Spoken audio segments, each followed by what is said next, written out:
이용우의 경제 더하기. 트럼프 혼돈의 시대, 관세 폭탄의 파장. 트럼프발 관세 전쟁은 국제금융시장에 큰 파장을 일으켰다. 특히 최근 미국 국채 가격 급락은 달러 자산의 안전자산 지위에 대한 의구심을 불러일으키고 있다. 미국 10년물 국채금리는 작년 하반기부터 가파르게 상승해 한때 연 4.9%를 돌파하며 2007년 금융위기 직전 이후 16년 만에 최고치를 기록했다. 불황시 투자자금 피난처로 통하던 미 국채에서 투자자들이 대거 이탈하고 있는 것이다. 블룸버그 통신은 세계에서 가장 안전하다고 여겨지던 자산에서 매도 공황이 나타나고 있다며 투자자들이 트럼프의 관세 전쟁으로 인한 스태그플레이션 위험을 우려해 미 국채를 외면하고 있다고 지적했다. 미 국채는 전통적으로 글로벌 안전자산 1순위로 여겨졌지만 무역 전쟁이 장기화될 경우 경기 침체와 물가 상승이 맞물려 연준의 금리 인하 여력이 제한될 수 있다는 전망이 나오자 매력도가 떨어진 것이다. 일각에서는 중국 정부가 관세 보복으로 미 국채를 던지는 것 아니냐는 관측마저 나왔다. 세계 금융의 최종 보루로 통하던 달러 자산이 이런 의심을 받는 것 자체가 국제 경제 질서 재편의 신호탄이 오른 것으로 여겨진다. 미 국채 금리 상승의 한 축에는 미 국채 최대 보유국들의 미국채 보유 전략의 변화가 있다. 전통적으로 일본과 중국 등 무역 흑자국들은 달러 교역 흑자로 벌어들인 자금을 다시 미 국채 등에 투자하며 미국의 적자를 메워주는 달러 환류 구조가 이어져 왔다. 그러나 최근 몇 년간 이러한 국제 자금 순환의 균형이 흔들리고 있다. 우선 일본은 초장기 저금리 기조를 서서히 전환하며 자국 투자 수요가 늘자 해외 자산인 미 국채 비중을 일부 줄이는 움직임을 보였다. 실제로 일본의 외환 보유액은 약 1조 2,700억 달러로 세계 최대 수준이지만 일본 재무상은 외환 보유는 필요시 환율 개입 대비 목적일 뿐 협상 수단이 아니다라며 보유 국채를 함부로 다루지 않겠다고 밝혔다. 그럼에도 지난해 일본 투자자들이 보유한 미 국채 잔고는 미국 금리 상승에 따라 크게 감소했고 올해 들어 일부 회복세를 보이긴 했으나 이전과 같은 적극적 매입 추세는 약화된 상태다. 중국도 사정은 비슷하다.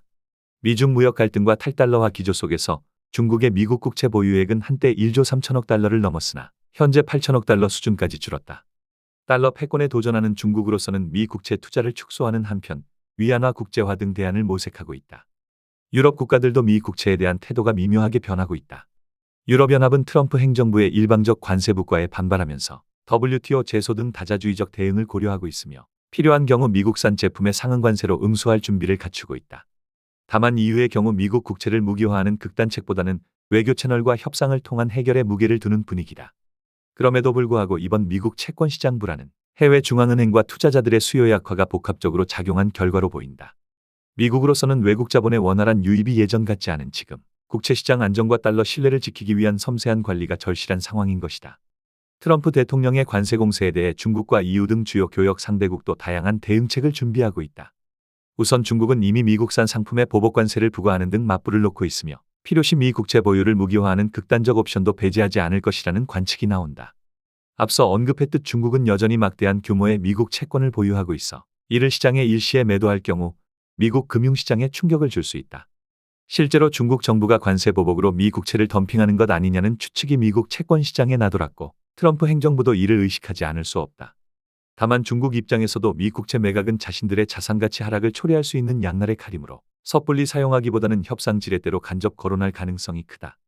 대신 중국이 현실적으로 동원할 수 있는 효과적인 보복 수단으로 희토류 수출 통제다.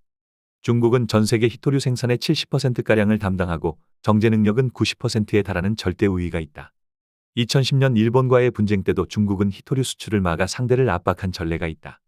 첨단 기술 산업에 필수적인 희토류 공급을 무기로 사용한다면 미국과 서방 산업계에 치명적 타격을 줄 수 있어 중국이 달러 자산 대신 이런 실물 자원 카드로 맞설 수도 있다. EU의 반응도 주목할 만하다.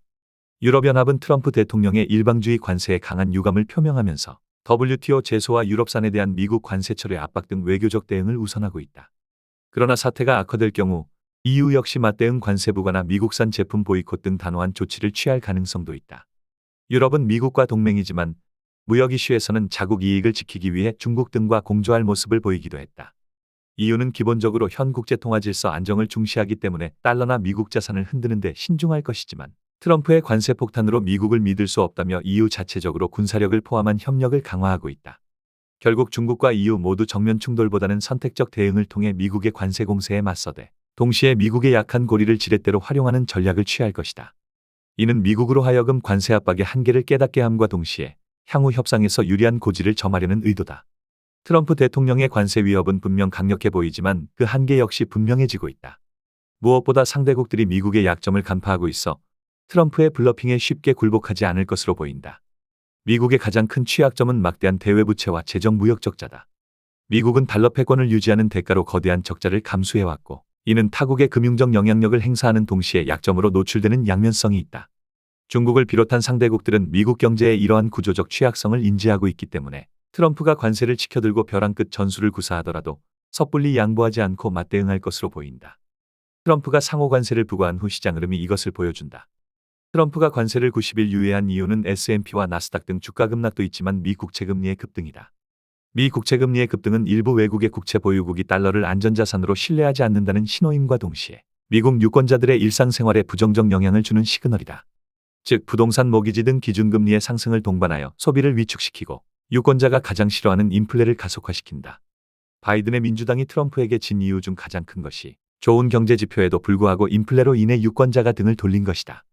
많은 유권자들의 노후와 관련된 401k 연금의 기대소득 감소 등 미래소득의 감소와 현재의 인플레가 겹친 것이다. 상호관세는 인플레를 수반하여 실물 경제도 위축시킬 수밖에 없어 실물, 금융, 부동산 등 모든 측면의 부작용이 덮친다. 트럼프가 상호관세를 계속 밀고 나가겠다고 하다가 갑자기 관세를 유예하면서 국채금리를 언급한 이유다. 미국 국채 수익률은 또 미국의 시중금리에 직접적인 영향을 준다. 모기지 금리, 자동차 기업 대출 등 전반적인 차입 비용이 치솟게 된다. 바로 이 지점에 트럼프 전략의 약점이 드러난 것이다. 상호관세 90일 유예를 발표한 후 트럼프가 국채 시장은 매우 까다롭다면서 어젯밤에 사람들이 좀 불안한 모습을 봤다고 약한 모습을 보인 이유다. 트럼프 협상 기술의 핵심은 예상치 못한 과감한 요구를 하고 서로 양보를 이끌어내는 것인데, 이 기술이 성공하려면 자신의 피해를 전혀 신경 쓰지 않는 대범함을 보여야 한다. 이른바 치킨 게임에서 먼저 피하지 않고 버티는 자세가 요구된다.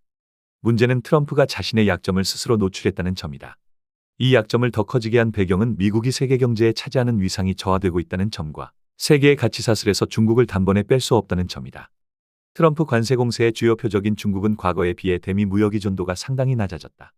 이는 중국이 받는 타격을 줄여주고 대응 여력을 높여주는 요인이다. 중국 경제의 무역 지표에서 이를 확인할 수 있다.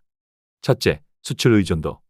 중국의 연간 수출액은 2006년에는 GDP 대비 36%에 달했으나 2023년에는 약 20% 수준으로 낮아졌다. 중국 경제에서 내수와 서비스 산업이 차지하는 비중이 커지고 수출 비중은 줄어든 것이다. 둘째, 세계 제조업 비중. 2004년 중국 제조업은 전 세계 생산의 9%를 차지했는데 2023년에는 29%로 증가하여 세계 1위 제조업 국가가 되었다. 중국의 제조업 부가가치는 미국, 일본, 독일, 인도 4개국을 합친 것보다도 크며 약 17%인 미국을 크게 앞서고 있다. 셋째, 히토류 등 자원 장악력. 중국은 2023년 기준 전 세계 히토류 비중의 70%를 생산하며 정년 가공 능력은 90%에 달한다. 태양광 폴리실리콘, 리튬 코발트 재련 등 신산업 핵심 자재 분야에서도 중국의 점유율은 60에서 80%에 달해 글로벌 공급망에서 막대한 영향력을 지니고 있다. 이 지표 변화는 중국이 더 이상 20여 년 전처럼 세계의 공장 역할만 하는 수출 주도 경제가 아니며 내수 시장 규모와 기술력, 자원 통제력 면에서 초대국형 경제로 부상했음을 의미한다. 미국이 관세를 통해 중국을 압박했던 2000년대 초반과 비교하면 현재 중국 경제는 양적 질적으로 대폭 성장하여 충격 흡수 능력이 훨씬 커졌다. 중국 정부도 미중 무역 분쟁에 대비해 수출 시장 다변화와 첨단 제조 자립도 재고 거대한 내수 소비 진작 디커플링 전략을 추진해왔다. 그 결과 대미 수출 비중이 감소하고 아세안이나 아프리카, 중남미 등 신흥 시장으로의 교역을 확대하면서 미국 의존도를 낮추는 성과를 거두고 있다. 또한 1대1로 전략 등을 통해 중국 중심의 무역 금융권을 육성함으로써 미국 중심 글로벌 공급망에 대응하고 있다. 중국의 이런 변화는 관세 전쟁의 판도를 바꾸는 요인이 되고 있다. 미국의 관세 압박에 맞서 중국이 장기전으로 갈 수 있는 버팀목인 것이다. 특히 핵심 자원인 히토류를 비롯한 전략물자 공급망에서 중국이 쥐고 있는 카드들은 유사시 미국의 직격탄을 날릴 수 있어 중국의 협상력을 높여주는 요소다. 이에 반해 미국은 반도체 등 일부 첨단 분야에서 중국을 견제하고는 있으나 물량면에서 중국 경제를 고립시키기에는 역부족이라는 평가가 있다. 내수 14억 명의 시장을 가진 중국이 분열 없이 성장이 지속된다면 관세를 통한 외부 압박만으로 중국의 정책 변경을 끌어내기는 쉽지 않을 것이다. 더 칼럼니스트